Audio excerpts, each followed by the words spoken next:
안녕하세요 여러분. 오늘의 흥미로운 영상 내용은 2월 소비자 물가 2.8% 상승, 예상보다 낮아 하지만 관세로 인해 불안 지속. 그리고 트럼프 대통령의 경제정책 청산주의적 접근인가? 에 관한 것입니다. 우선 좋아요 버튼을 누르고 채널 구독 및 알림 설정도 잊지 마세요. 여러분의 관심과 지지가 저희에게 큰 힘이 됩니다. 첫 영상은 미국의 소비자 물가 지수와 관련된 최신 경제 소식을 전해드리겠습니다. 월스트리트 저널 보도를 바탕으로 인플레이션의 현재 상황과 앞으로의 전망을 쉽고 명확하게 설명해드리겠습니다. 지난 2월, 미국의 소비자 물가는 전년 대비 2.8% 상승하며 예상치보다 낮은 상승률을 기록했습니다. 이는 1월의 3%보다 둔화된 수치로 경제학자들이 예상했던 2.9%보다도 낮았습니다. 또한 식품과 에너지를 제외한 핵심 물가 지표는 3.1% 상승하여 2021년 이후 가장 낮은 연간 상승률을 기록했습니다. 하지만 이번 발표가 소비자와 기업 그리고 연방준비제도에 안심을 주기에는 충분하지 않다는 분석이 나오고 있습니다. 왜냐하면 최근 발표된 관세 정책이 앞으로 몇 달간 일부 소비재 가격을 다시 끌어올릴 가능성이 크기 때문입니다. 트럼프 대통령은 오벌 오피스 연설에서 이번 인플레이션 수치를 강조하며 특히 계란과 석유 가격이 하락한 점을 지적으로 내세웠습니다. 하지만 금융시장에서는 이러한 물가 둔화가 그리 낙관적인 신호가 아닐 수도 있다는 반응이 나왔습니다. 실제로 주식시장은 발표 직후 급등했지만 이후 상승폭을 일부 반납했습니다. 전문가들은 인플레이션 둔화가 경기 전망을 안정적으로 바꿀 만큼 강력하지 않으며 관세로 인해 향후 인플레이션이 다시 상승할 가능성이 있다는 점을 우려하고 있습니다. 경제연구기관 캐피털 이코노믹스의 토마스 라이언은 이번 보고서는 표면적으로는 긍정적이지만 내용을 자세히 살펴보면 연준이 기대했던 것만큼 안심할 수 있는 수준은 아니다라고 평가했습니다. 최근 월가는 트럼프 대통령이 도입한 새로운 관세가 미국 경제에 미치는 영향을 주의 깊게 살펴보고 있습니다. 관세가 소비자 가격을 끌어올릴 경우 연준이 경기 둔화 조짐이 보여도 쉽게 금리를 내리지 못할 가능성이 높아집니다. 이미 소비자들은 이러한 경제적 불확실성을 체감하고 있는 모습입니다. 미시간 대학의 소비자 신뢰지수 조사에 따르면 2월 소비자들의 경제 전망은 전월 대비 약 10% 하락했으며 1월 소비 지출은 4년 만에 가장 큰 감소폭을 보였습니다. 한편 항공료도 2월 한 달 동안 계절 조정 기준으로 4% 하락했는데 이는 소비 둔화의 한 가지 신호일 수 있습니다. 델타 항공 최고 경영자는 CNBC 인터뷰에서 2월부터 소비자 지출이 정체되기 시작했다고 언급하며 소비 심리 위축을 인정했습니다. 이번 물가 상승률 둔화가 연준의 금리 정책에 미칠 영향도 중요한 관심사입니다. 전문가들은 6월까지 연준이 금리를 인하할 가능성이 이번 인플레이션 데이터 발표 이전보다 낮아졌다고 분석하고 있습니다. 연준은 노동부와는 별도로 물가 지표를 측정하고 있으며 일반적으로 노동부보다 낮은 인플레이션 수치를 발표하는 경향이 있습니다. 하지만 이번 노동부 발표에서도 물가가 여전히 연준의 2% 목표치를 웃돌고 있는 만큼 당장 금리 인하를 결정하기에는 부담이 클 것으로 보입니다. 물가 상승률 둔화의 주요 원인 중 하나는 주택가격 상승세가 둔화되었기 때문입니다. 2월 주택가격은 전년 대비 4.2% 올랐지만 이는 2021년 12월 이후 가장 낮은 상승률입니다. 다만 일부 지역에서는 여전히 임대료 상승이 지속되고 있어 전체적인 둔화 흐름이 이어질지는 더 지켜봐야 합니다. 또한 식품 가격 상승도 여전히 소비자들에게 부담을 주고 있습니다. 특히 조류 독감으로 인해 공급이 부족해진 계란 가격이 급등하면서 지난달 어등급 대형 계란 12개 가격이 평균 5.90달러까지 올랐습니다. 이는 1년 전보다 약 2배 오른 가격입니다. 경제학자들은 사람들이 식품 가격 상승에 대해 다른 물가 상승보다 훨씬 더 민감하게 반응한다고 지적합니다. 텍사스 오스틴 대학의 경제학자인 캐롤라 바인더는 사람들은 매일 직접 체감하는 가격 변화에 더 민감할 수밖에 없다고 설명했습니다. 앞으로 몇 달 동안 관세가 소비자 가격에 미칠 영향이 중요한 변수로 작용할 전망입니다.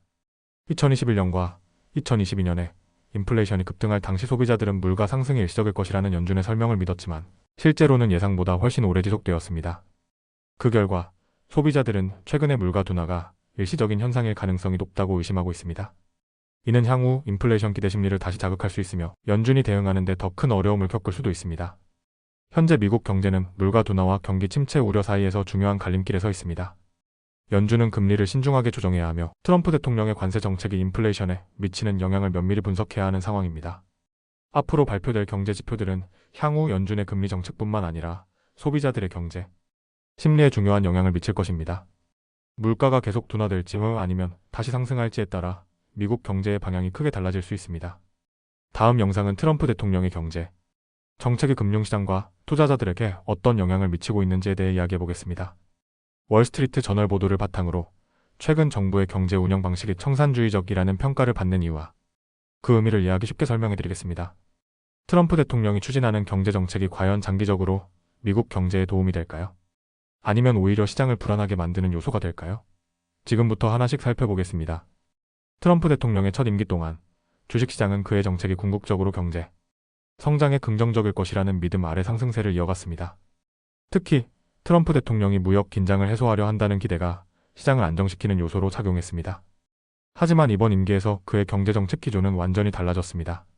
정부 지출을 줄이고 연방 인력을 감축하며 무역 상대국들에게 강경한 관세를 부과하는 등 시장을 보호하기보다는 일정 기간 혼란이 따르더라도 구조적 개혁을 우선하는 방향으로 가고 있기 때문입니다. 트럼프 대통령과 경제팀은 지금 경제적으로 고통을 감수하더라도 장기적으로는 미국 경제가 더 강해질 것이라는 논리를 펼치고 있습니다. 하지만 문제는 이러한 접근법이 투자자들에게 신뢰를 주기 어렵다는 점입니다. 역사적으로 이러한 청산주의적 방식은 경기 침체를 심화시킨 사례가 많았기 때문입니다. 청산주의라는 개념은 경제에 문제가 생겼을 때 정부가 개입하지 않고 시장의 자연정화를 유도하는 방식입니다. 가장 악명 높은 사례는 1930년대 대공황 당시 전직 재무부 장관이었던 앤드류 멜러니 허버트 후보 대통령에게 기업과 노동, 부동산 시장을 청산해야 한다라고 조언했던 것입니다. 이후 정부가 적절한 대응을 하지 않으면서 대공황은 더욱 악화되었고 결국 프랭클린 루스벨트 대통령이 뉴딜 정책을 도입하면서 시장 개입을 통해 경제를 회복시키는 방향으로 전환되었습니다. 오늘날 트럼프 대통령의 경제 정책이 당시와 비슷한 길을 가고 있다는 우려가 나오고 있습니다. 단기적으로 혼란을 초래하더라도 장기적으로 경제 체질을 개선할 수 있다는 논리이지만 과연 이것이 현실적으로 가능할지는 아직 의문입니다. 최근 주식시장의 흐름을 보면 투자자들이 트럼프 행정부의 경제 운영 방식에 대한 불확실성을 반영하고 있음을 알 수 있습니다. 미국의 대표적인 주가지수인 S&P 500은 지난달 7.5% 하락했고 기술주 중심의 나스닥은 10.2% 급락했습니다. 특히 자동차 제조업체, 소매업체, 호텔 체인과 같은 경기 민감 업종의 주가는 13.1% 떨어지며 더 큰 타격을 받았습니다. 반면 유럽 시장은 미국과 정반대의 흐름을 보였습니다. 독일을 비롯한 유럽 국가들은 정부 지출을 확대하고 인프라 및 국방 예산을 늘리는 방향으로 정책을 조정하면서 주가가 오히려 상승했습니다. 이처럼 경제정책 방향에 따라 금융시장의 반응이 크게 엇갈리고 있는 상황입니다. 트럼프 대통령의 첫 임기 때는 시장이 그의 정책을 믿고 있었기 때문에 트럼프 풋이라는 표현이 등장했습니다. 여기서 풋이란 금융시장에서 하락 리스크를 방어하는 옵션 상품을 의미하는데, 즉 트럼프 대통령이 경제 위기를 해결할 것이라는 믿음이 시장을 떠받치고 있었던 것입니다. 하지만 이번에는 분위기가 다릅니다. 트럼프 행정부는 단기적인 시장 충격을 감수하면서도 잘못된 경제 구조를 정리하는 과정에서 결국 장기적으로는 주가가 상승할 것이라는 논리를 펼치고 있습니다. 이를 두고 경제 전문가들은 트럼프 풋이 아니라 트럼프 콜로 바뀌었다고 말합니다. 즉, 단기적인 혼란을 겪더라도 궁극적으로 경제가 강해질 것이므로 지금이야말로 주식을 사야 한다는 논리입니다. 하지만 과연 투자자들이 이를 신뢰할 수 있을까요? 지금까지의 시장 반응을 보면 투자자들은 그다지 낙관적이지 않은 모습입니다. 최근 2024년 미국의 정부 적자는 국내 총생산 GDP의 6%를 넘었습니다. 이에 따라 트럼프 대통령과 재무부 장관은 정부의 역할을 줄이고 민간 경제가 주도하는 시장 구조로 전환해야 한다고 주장하고 있습니다. 하지만 문제는 미국 경제의 많은 부분이 여전히 정부 지출에 의존하고 있다는 점입니다. 공식 통계에 따르면 2022년부터 2024년까지 기업 수익의 약 60%가 정부 지출 및 공공투자에서 발생했습니다. 즉, 정부가 갑자기 재정을 긴축하게 되면 경제 전반이 타격을 받을 가능성이 큽니다.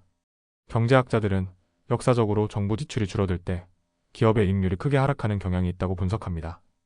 특히 1980년대 로널드 레이건 대통령 시절에도 대규모 감세와 국방비 증가로 인해 정부 적자가 확대되었지만 오히려 기업들은 이러한 지출 덕분에 높은 이익을 유지할 수 있었습니다. 트럼프 대통령이 목표하는 경제 구조 개혁이 장기적으로 효과를 발휘할 가능성은 분명 존재합니다. 만약 미국이 무역 적자를 줄이고 보다 지속 가능한 국내 투자 붐을 일으킬 수 있다면 경제 체질 개선에 도움이 될 수도 있습니다. 하지만 현재까지의 정책 방향은 너무나도 불확실성이 크고 투자 심리를 위축시키는 요인이 많습니다. 특히 관세 정책이 기업들의 투자 의욕을 꺾고 있으며 연준이 물가 안정을 위해 금리를 쉽게 내리지 못하는 상황을 초래할 수 있습니다. 청산주의적 경제 정책이 성공한 사례는 역사적으로 찾아보기 어렵습니다. 오히려 2008년 금융위기 이후 유럽 일부 국가들이 긴축 정책을 강행했다가 경제 회복이 지연된 사례가 더 많습니다. 현재 미국 경제는 매우 중요한 갈림길에 서 있습니다. 트럼프 행정부의 경제 정책이 미국 경제를 장기적으로 강화할 것인지 아니면 단기적인 충격을 넘지 못하고 경기 침체를 초래할 것인지 앞으로의 경제 지표와 정책 변화를 면밀히 살펴볼 필요가 있습니다. 오늘은 여기까지입니다. 다음 영상에서 더 유익하고 흥미로운 내용으로 찾아뵙겠습니다. 이 영상은 투자 의견이 아닙니다. 매우 감사합니다.